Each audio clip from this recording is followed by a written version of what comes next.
अस्सलाम वालेकुम, नमस्ते, सत श्री अकाल। हेलो दोस्तों, स्टोरी शुरू करने से पहले प्लीज मेरे चैनल को सब्सक्राइब कर लें, शुक्रिया। शौहर मेरी काली रंगत की वजह से मुझ पर जुल्म करता और मुझे कमरे से निकाल देता। जब मेरी नन मुझे कमरे में ले जाकर मुल्तानी मट्टी लगाती और कहती जा अब तो चिट्टी हो गई है, और जब अगले दिन सोकर उठती तो शौहर कदमों में बैठा होता।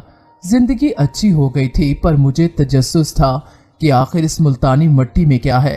एक दिन नन से यही पूछने जल्दी उसके कमरे में गई तो सर पर आसमान टूट पड़ा कि वो मुल्तानी मट्टी में अपना मेरा नाम कशमाला है। मैं एक मिडिल क्लास घराने से ताल्लुक रखती हूँ। मेरी जिंदगी की कहानी मुझ जैसी बहुत सी लड़कियों की कहानियों से मिलती जुलती है।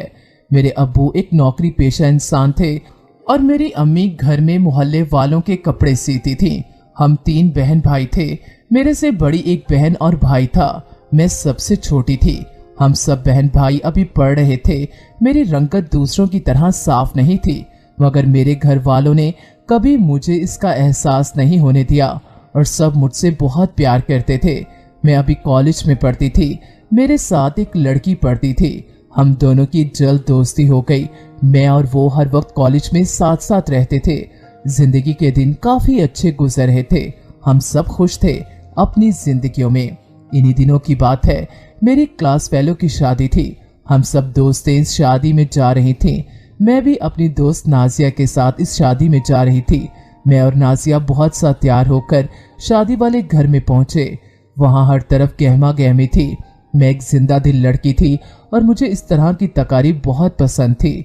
दोस्तों के साथ मजे करना, जिंदगी को अपनी मर्जी से जीना, छोटी छोटी खुशियों को अपने दामन में समेट लेना मुझे बहुत पसंद था।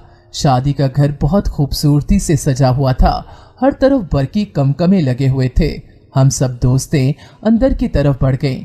हमारे जिस दोस्त की शादी थी उसका नाम साइमा था। वो बहुत खूबसूरत लग रही थी दुल्हन बनकर। हम सब दोस्तें बारी बारी उससे मिलने लग गईं। फिर हम काफी देर वहां बैठे रहे। कभी कभी लगता कि जिंदगी बस यही है। अभी असल में जिंदगी की हकीकतों और तलखियों से दरअसल मेरा वास्ता पड़ा ही नहीं था, और ना ही मैं ये जानती थी कि जिंदगी दरअसल होती कितनी तलख है। ये तो मुझे तब पता चला जब जिंदगी ने मुझसे मेरा सबसे कीमती असासा छीन लिया।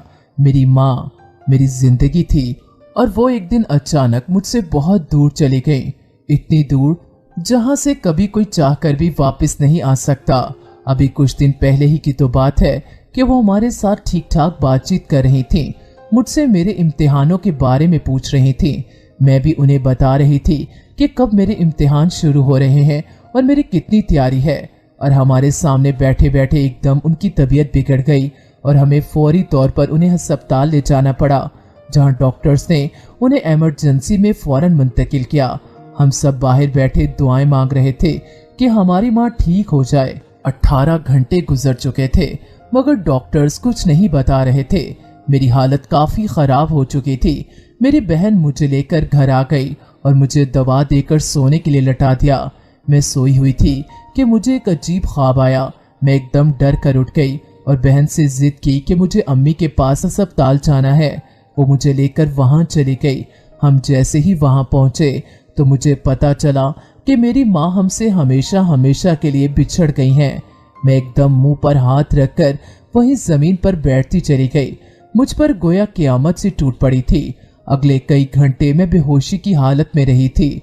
मुझे किसी चीज का कोई होश न था। कुछ दिन गुजरे तो मेरी हालत थोड़ी संभलने लगी, मगर अब मैंने भी आना जाना छोड़ दिया था। यहाँ तक कि कॉलेज भी नहीं जा रही थी, ना ही इम्तिहान दे रही थी। मैं गोया सारी दुनिया से कट कर रह गई थी। अभी माँ की मौत को चंद माह ही गुजरे थे कि मेरे अब्बू ने दूसरी शादी कर ली। मैं ये सुनकर हक्का बक्का रह गई थी, और वो एक दिन घर आए तो उनके साथ एक औरत थी। उन्होंने बताया कि उन्होंने शादी कर ली है और अब ये हमारे साथ रहेंगी। हमने अपने अब्बू से कुछ नहीं कहा। कुछ अरसे बाद हमारी नई अम्मी से थोड़ी बहुत बातचीत शुरू हो गई थी। मैं पूरा दिन घर पर ही रहती और बोर होती रहती। कोई इतना काम नहीं होता था करने को। एक दिन मेरी खाला हमारे घर आई और मेरी बहन का रिश्ता अपने बेटे के लिए मांगा। मेरे अब्बू ने और भाई ने बहन से पूछकर हाँ कर दी। घर में शादी की तैयारियां शुरू कर दी गईं। हर लम्हे में माँ की याद आती रही शादी सादगी से करने का फैसला किया गया। मैंने अपनी करीबी दोस्तों को भी बुला लिया। घर में रौनक लग गई। इतने लंबे अरसे की उदासी के बाद मैं आज थोड़ा खुश थी। हम सब दोस्त एक कमरे में बैठी बातें कर रही थी कि मेरे भाई ने मुझे बाहर बुलाया। मैं गई तो उन्होंने मुझे कहा कि खाला तुम्हें बुला रही हैं। मैं उनकी बात सुनकर सर हिलाकर सामने बने कमरे की तरफ बढ़ गई और वो बाहर सहन की तरफ। मेरे ख्याल में खाला वहीं थी, मगर जब मैं अंदर दाखिल हुई तो वहां कोई नहीं था। इससे पहले कि मैं पलटकर वापस जाती, मुझे वॉशरूम से पानी गिरने की आवाज आई। मुझे लगा कि खाला अंदर है। मैं वहीं बैठकर उनका इंतजार करने लगी। थोड़ी देर बाद वॉशरूम का दरवाजा खुला और कोई बाहर आया तो मैंने मुड़कर देखा। मुझे लगा वो खाला होंगी, मगर मैं देखकर हैरान रह गई। वो तो एक 24-25 साल का लड़का था। वो भी मुझे वहां देखकर मेरी तरह काफी हैरान था। ये काफी अजीब सिचुएशन थी मेरे लिए। मैं बिना कुछ बोले तेजी से कमरे से बाहर निकलने के लिए आगे की तरफ बढ़ी, मगर अभी दरवाजे तक ही पहुंची थी कि उसने मेरा बाजू पकड़कर मुझे रोक लिया और मुझसे पूछने लगा कि मैं कौन हूँ। मैंने उसे जवाब देने की बजाय कहा कि मेरा बाजू छोड़े। उसके बाजू छोड़ते ही मैं वहां से भाग निकली और बाहर आकर मैंने गहरा सांस लेकर खुद को रिलैक्स करने की कोशिश की। और फिर मेरी नजर मेरे बाजू पर पड़ी तो वहां सुर्ख निशान था जो उसके सख्ती से पकड़ने की वजह से बना था। फिर पूरी तकरीब में मैं उसकी नजरों से बचने के लिए अंदर कमरे में ही रही। रुखसती के वक्त मैं बाहर आई तो इधर उधर देखा, मगर वो मुझे कहीं नहीं दिखा। मैं अपनी आपा के गले लगकर बुरी तरह रोने लगी। इस मौके पर अम्मी की बहुत याद आई। काश वो हमारे बीच मौजूद होती तो सब कुछ कितना अलग होता। कुछ देर बाद हर तरफ सन्नाटा छा गया था। अभी कुछ देर पहले ही तो यहाँ कितनी रौनक थी, मगर अब जैसे सारी रौनकें मेरी बहन के साथ ही चली गई थी। मैं थक हार कर अपने कमरे में आकर लेट गई और धीरे धीरे रोने लगी। आधी रात का वक्त था। मैं सोने की कोशिश कर रही थी, तभी मुझे अचानक शदीद किस्म की प्यास लगी। यूं लगा गोया मेरे हलक में कांटे चुभ रहे हैं। शायद ये घंटों से रोने का असर था। मैं उठकर बाहर बने किचन की तरफ आई तो मुझे किसी की मौजूदगी का एहसास हुआ। वो जो कोई भी था उसकी पीठ मेरी तरफ थी। उसके हाथ में पानी की बोतल थी। मैं वहीं खड़ी रही। शायद किसी की मौजूदगी का उसे एहसास हो गया था। तभी उसने पलट कर देखा तो मुझे उसका चेहरा नजर आया। वो तो वही लड़का था जिसे शाम में टकरा गई थी। मैं उसे इस वक्त अपने सामने देखकर सटपटा गई थी। वो भी मुझे देखकर पहले हैरान हुआ, फिर धीरे से मुस्कुरा दिया। उसके मुस्कुराने से उसके चेहरे पर डिंपल पड़ते थे। मैं अब तक नहीं जानती थी कि वो कौन है और हमारे घर में क्या कर रहा था। पहले मुझे लगा था कि वो शादी में आया कोई मेहमान होगा और अब तक वापस जा चुका होगा, मगर वो ताहाल इधर था तो इसका मतलब था कि वो कोई रिश्तेदार था। गरीबी, मगर मैं तो अपने सारे रिश्तेदारों को जानती थी। फिर ये कौन था? मैं वहीं खड़ी खड़ी सोचों में डूब गई थी। तभी उसने मेरी आंखों के आगे हाथ लहराया और मैं अपने हवासों में वापस लौटी। मैंने उससे पूछा कि वो कौन है, तो उसने कहा कि मैं तुम्हारा कजन हूँ। तुम्हारे वो ताया जो बाहर रहते थे उनका सबसे छोटा बेटा हूँ। उसके तारुफ करवाने पर मुझे याद आया कि मेरे ताया जो बाहर मुल्क रहते थे ये उनका बेटा अमार था। मैं फिर पानी पीकर वापस आकर सो गई। अगले दिन हम बहन के ससुराल नाश्ता लेकर गए तो मैंने देखा वो भी हमारे साथ था। मैं काफी झुंझला गई उसे साथ देकर। फिर वो पूरे रास्ते मुझे घूरता रहा। उसकी गहरी बोलती आंखों में छुपे पैगाम पढ़कर भी मैं अनजान बनी रही। अगले दिन वलीमा था। मैं तैयार होकर बाहर आई तो भाई ने कहा कि तुम अमार के साथ आ जाना, हमारी गाड़ी में जगह नहीं। मुझे ये सुनकर बहुत तैश आया, मगर इस वक्त मजबूरी थी तो मैं उसके साथ बैठ गई। सारे रास्ते मैंने उसकी तरफ न देखने का अहद किया और इस पर कायम थी। हमने कोई बात नहीं की और खिलाफे तवक्को वो भी खामोश रहा। हाल के करीब पहुंचकर उसने गाड़ी रोकी। इससे पहले कि मैं उतरती उसने मेरा बाजू पकड़कर रोक दिया और कहा कि मेरी बात सुन लो। मैं मजबूरन रुक गई और फिर उसकी बात सुनकर मैं हैरत ज़दा रह गई। उसने मुझे कहा कि वो मुझे पसंद करता है, तब से ही जब पहली बार उसे देखा था, और वो मुझे अपनी जिंदगी का साथी बनाना चाहता है। मैं कुछ ना कह सकी, बस हैरत से उसका मुंह तकती रह गई। फिर मैं उससे हाथ छुड़ाकर तेजी से अंदर की तरफ बढ़ गई। हाल को बहुत ही खूबसूरती से सजाया गया था। मैं अपनी बहन के पास गई और उससे बातें करने लगी। खाना खुलने पर मैं खाना लेने जाने लगी तो एक बार फिर से मैं उससे टकरा गई। वो मुझे देखकर मुस्कुरा दिया। मैं उसके चेहरे पर फैलती मुस्कुराहट देखकर जलकर खाक हो गई। हर गुजरते दिन के साथ मुझे उससे सख्त किस्म की चिढ़ होती जा रही थी। मैंने खुद को इस बारे में सोचने से बहुत रोका, मगर वो मुसलसल मेरे दिमाग पर सवार रहता। इन्हीं दिनों मैंने बाबा और भाई के कहने पर दोबारा कॉलेज जाना शुरू कर दिया। मैं कॉलेज और घर के बीच ही उलझ कर रह गई थी कि तभी एक दिन मेरी सौतेली माँ ने मेरे लिए एक रिश्ता ढूंढा। वो उनके ही कोई दूर पार के रिश्तेदार थे। मुझे अभी किसी बात का कोई खास इल्म न था, मगर इस लम्हे मुझे किसी की कोई कही बात याद आई। मुझे वो शख्स याद आया जो मुझको पसंद करता था और शादी भी करना चाहता था। मेरी इसके साथ कोई पसंदीदगी ना थी और ना ही इस रिश्ते पर कोई एतराज था जो मेरी सौतेली माँ लाई थी। मैंने हर फैसला घर वालों पर छोड़ दिया था। रफ्ता रफ्ता मैं जिंदगी की तरफ लौट रही थी। मेरी शादी की तारीख तय कर दी गई थी। मेरे इम्तिहानों के बाद की तारीख रखी गई। मैंने इस लड़के को देखा तक नहीं था जिससे मेरी शादी होने वाली थी। इसके घर वाले आकर मुझे पसंद कर गए थे। मैं नहीं जानती थी कि उन्हें मेरे गहरे रंग पर कोई एतराज था या नहीं।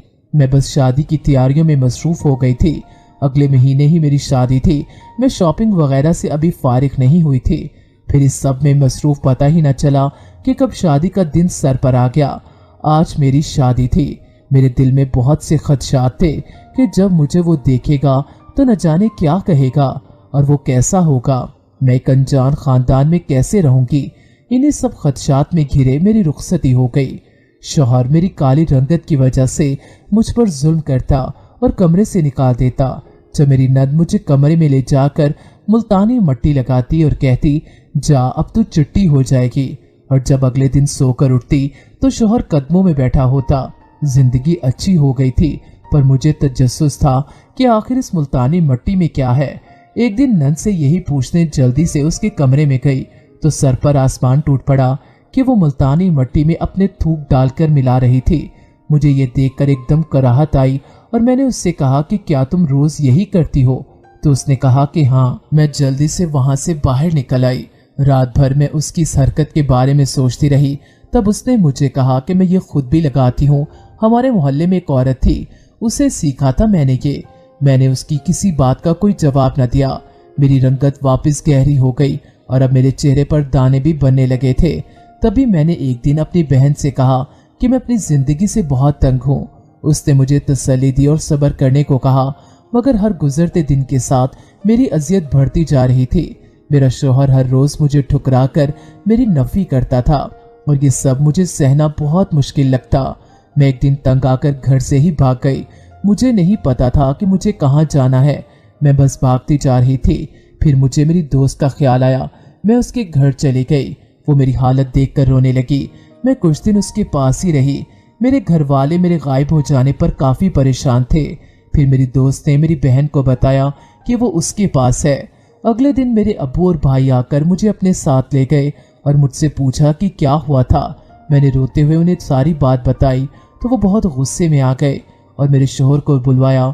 जब वो आया तो उसने साफ साफ कह दिया कि वो मुझसे शादी ही नहीं करना चाहता था। ये तो जबरदस्ती की शादी थी। और उसने ये भी बताया कि वो पहले से शादीशुदा है। हम सब उसकी बात सुनकर हैरान रह गए। उसने बताया कि तुम्हारी सौतेली माँ ये सब जानती थी। मेरा दिल बहुत बुरी तरह टूट गया। मैं एक बार फिर सबसे कट कर रह गई। कुछ दिन गुजरे होंगे कि मेरे शौहर ने मुझे तलाक दे दी। मुझे उसका कोई अफसोस ना हुआ। मैं बिना कुछ कहे जिंदगी के इसी ढंग पर जीने लगी जिस पर जिंदगी मुझे लेकर जा रही थी। आज सुबह से ही मौसम अबर आलूद था। मैं सड़क पर चलती जा रही थी और अपनी जिंदगी के तलख दिनों के बारे में सोच रही थी। आज 2 साल गुजर गए थे इस वाक़े को। मैं अपनी पढ़ाई मुकम्मल करके अब एक जगह जॉब कर रही थी। मैंने अभी तक दोबारा शादी का इरादा नहीं बांधा था। मैं रोज की तरह आज भी सुबह सुबह पार्क की तरफ जा रही थी। सुबह का हल्का धुंधलका हर जगह छाया हुआ था। मैं अपनी धुन में मगन बस चलती जा रही थी कि एक दिन दूसरी तरफ से आते शख्स से बुरी तरह टकरा गई। वो मुझे सॉरी बोलकर आगे बढ़ गया। मैं उसका चेहरा न देख पाई। मुझे उस पर बेतहाशा गुस्सा आया। फिर मैं सर झटक कर पार्क की तरफ बढ़ गई। सामने बना बेंच खाली देखा तो मैं उधर ही बैठ गई और हाथ में थामी किताब खोलकर घुटनों पर रख दी और पढ़ने लगी। मैं इर्द गिर्द से बेखबर किताब में बुरी तरह गरक थी। जब 8 बजे तो मैं मामूल की तरह किताब बंद करके अपनी जगह से उठ गई। तकरीबन पार्क खाली हो चुका था।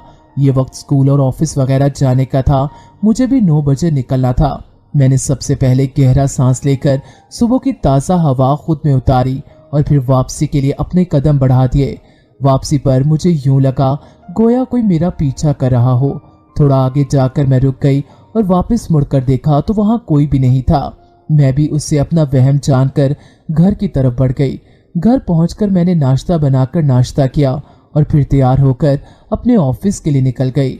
मैंने अभी तक अपने बॉस को नहीं देखा था, हालांकि काफी अरसा हो गया था मुझे यहाँ काम करते हुए, मगर कभी मुलाकात का इत्तेफाक ना हुआ, ना ही मुझे उनका नाम मालूम था। सब बस उन्हें बिग बॉस के नाम से बुलाते थे। आज जब मैं ऑफिस पहुंची तो हस्बे मामूल फाइलों का एक ढेर मेरे टेबल पर पहले से ही पड़ा था। मुझे पता था कि अब शाम तक मुझे इन्हीं में अपना सर घुसाए रखना है। मैंने टेबल की पुष्ट पर अपना हैंडबैग रखा और खुद को सीट पर गिरा लिया। अभी मैं फाइल्स का जायजा लेने का सोच ही रही थी कि मेरी नजर वहां पड़े एक छोटे से कार्ड पर पड़ी। मैंने उठाकर देखा तो वो फ्रेंडशिप कार्ड था। मैंने उसे खोला तो अंदर बहुत खूबसूरत राइटिंग में मेरा ही नाम लिखा हुआ था। मैं हैरान थी कि आखिर ये यहाँ किसने रखा होगा। आज का पूरा दिन बहुत अजीब था मेरे लिए। सुबह से अजीब से वाकयात हो रहे थे मेरे साथ। मैं अभी इन्हीं सोचों में मगन थी कि मेरी एक कोलीग ने आकर मुझे बताया कि आज बॉस आए हैं। ये काफी हैरान कुन था क्योंकि ये पहली बार था कि वो इस तरह आए थे, वरना वो मेन ब्रांच में ही होते थे ज्यादातर। मगर अब यूं अचानक बिना किसी वजह के उनकी ये आमद हैरान कुन थी। बहरहाल मैं अपने काम में मसरूफ हो गई थी। मुझे क्या कोई आए या जाए। शाम को जब हमारा ऑफ हुआ तो मैं पैदल ही बस स्टॉप की तरफ चल पड़ी। घर पहुंचकर मैंने फ्रेश होकर बुक शॉप पर जाने का फैसला किया। मैं घर से निकलकर अभी अगली गली में मुड़ी ही थी कि मेरे साथ कोई चलने लगा। मुझे काफी अजीब लगा। मैंने उसका चेहरा देखना चाहा, मगर उसने हुड पहन रखा था, जिसके बायस मैं उसका चेहरा न देख पाई। मैं जब बुक शॉप पर पहुंची तो वहां से आगे चला गया। वापसी पर मैंने देखना चाहा कि वो कहीं मेरे पीछे तो नहीं आ रहा, मगर वहां कोई भी नहीं था। अगले दिन सुबह जब मैं पार्क ले निकली तो दोबारा मुझे लगा कि मेरा ताक़ुब किया जा रहा है। मैंने शदीद गुस्से में आकर मुड़कर देखा तो मेरे आईन पीछे वो खड़ा था। क्या मसला है तुम्हारे साथ? क्यों हर जगह मेरा पीछा कर रहे हो? कौन हो तुम? मैंने तैश में आते हुए उस पर कई सवालों की एक साथ ही बौछार कर दी। उसने बिना कुछ कहे अपना हुड हटाया तो उसका चेहरा देखा और मैं उसकी तरफ देखते ही गंग हो गई। न जाने कितने साल गुजर गए थे उसको देखे हुए। मैं तो उसे भूल ही गई थी और आज वो अचानक यूं मेरे पीछे आ खड़ा हुआ था। मैंने तो कभी सोचा भी नहीं था कि वो इस तरह कभी वापस भी आ सकता है, हम मिल भी सकते हैं। वहीं खड़े खड़े मुझे हमारी पहली मुलाकात याद आ रही थी। मुझे हक्का बक्का देखकर वो मुझे अपने साथ अंदर पार्क में ले गया और बेंच पर बिठा दिया। साथ ही खुद भी कुछ फासले पर बैठ गया। मैंने एक बार फिर उसकी सिम्मत देखा। वो अमार था। न जाने इतने सालों बाद वो कहां से एकदम मेरे सामने आ गया था और वो मेरा पीछा क्यों कर रहा था आखिर। मुझे खामोश देखकर उसने मुझसे बात करने का इरादा किया और पहला सवाल उसने मुझसे जो किया इसमें कई शिकवे पिन्हा थे। तुमने शादी क्यों कर ली थी? मेरा इंतजार क्यों नहीं किया? मैं उसका ये गैर मुतवक्का सवाल सुनकर बस उसका मुंह देख कर रह गई। फिर वहीं बैठे बैठे मैंने उसे अपनी जिंदगी की कहानी सुनाई, जिसे सुनकर उसने कहा कि तुम आज भी वैसी ही पुरकशिश हो। काश तुम मुझसे पूछती कि तुम्हारी ये बोलती आंखें कैसा सहर तारी कर जाती हैं मुझ पर। उसने मुझे बताया कि उसे जल्दी में वापस जाना पड़ गया था, मगर उसने ये कभी नहीं सोचा था कि मैं शादी कर लूंगी। मैंने उससे जवाबन कहा कि मैंने तुम्हें कोई उम्मीद नहीं थमाई थी और ना ही कोई वादा किया था। हमारे बीच था ही क्या। उस दिन यूं बैठे बैठे हमने काफी बातें कर ली। फिर मैं घर वापसी के लिए निकल आई। घर आकर तैयार होकर मैं ऑफिस के लिए गई तो मैंने उसे वहां देखा। मैंने सोचा कि कैसा बंदा है, मेरा पीछा करते करते यहाँ भी पहुंच गया। मगर बाद में मुझे ऑफिस के लोगों से पता चला कि वही दरअसल हमारा बॉस है। मैं सुनकर काफी हैरान हुई। वो हर जगह कुछ दिन से मेरा पीछा कर रहा था और मुझे शक भी ना गुजरा कि ये वही अमार है। खैर कुछ भी था, अब उसका मेरी जिंदगी में दोबारा आना मुझे जिंदगी की खूबसूरतियों की तरफ एक बार फिर माइल कर रहा था। एक दिन वो घर आया और सबसे मिलकर मेरे घर वालों की इजाजत से मुझे अपने घर वालों से मिलवाने ले गया। उसका घर काफी बड़ा और खूबसूरत था और चारों तरफ से पौधों से घिरा हुआ था। वहाँ मुख्तलिफ किस्म के फूल भी लगे हुए थे और रंग बिरंगे परिंदे भी थे। उसने लॉन में जाकर मुझे फुवारे के सामने खड़ा किया और अपना एक घुटना जमीन पर रखकर अपना हाथ मेरी तरफ बढ़ाया और कहा कि क्या तुम मेरी जिंदगी में बहार बनकर आओगी। इसके इतने खूबसूरत तरीके से मुझे शादी के लिए प्रपोज करना मुझे बेहद पसंद आया। जिंदगी में पहली बार मैंने अपने दिल को किसी के लिए गदास होते पाया था। पहली बार किसी ने बेहद चाहत और मोहब्बत से मुझे ही मुझसे मांगा था। इजहार और इतराफ का ये तरीका मेरा दिल ही चुरा गया। मैंने अपने दिल को इसके जज्बों के आगे झुकते पाया और मेरे लबों से निकलते इकरार पर वहां चहचहाती चिड़ियां भी गवाह बन गई।